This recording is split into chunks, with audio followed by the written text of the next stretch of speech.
నమస్తే అన్న, అందరికీ నమస్కారం. కర్ణాటకకు కాబోయే సీఎం డికే శివకుమార్ గారి కుమార్తె కీలక వ్యాఖ్యలు చేశారు. వివరాల్లోకి వెళితే, తన తండ్రి జైలు నుంచి బయటికి వచ్చిన అనంతరం రెండు రోజుల పాటు తను ఆయనతో మాట్లాడలేదని డికే శివకుమార్ పెద్ద కుమార్తె ఐశ్వర్య పేర్కొన్నారు.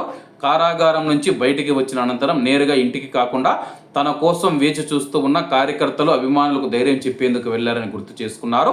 నా కోసం చెప్పులు వేసుకోకుండా, ఆహారం సరిగ్గా తినకుండా వేలాది మంది ఢిల్లీకి వచ్చి జైలు ముందు వేచి ఉన్నారు. అందుకే వారిని పలకరించేందుకు నేను మొదట వెళ్లాలని తండ్రి చెప్పిన అనంతరమే తాను ఆయనతో మాట్లాడాలని గతాన్ని గుర్తు చేసుకుంటూ సోషల్ మీడియాలో ఆమె పెట్టిన పోస్టు వైరల్గా మారింది. గత 4 దశాబ్దాలుగా పార్టీ కోసం శ్రమిస్తున్న, చేసిన త్యాగాలను అధిష్టానం గుర్తించి ముఖ్యమంత్రిగా అవకాశం ఇవ్వడం పట్ల ఆమె హర్షాన్ని వ్యక్తం చేశారు.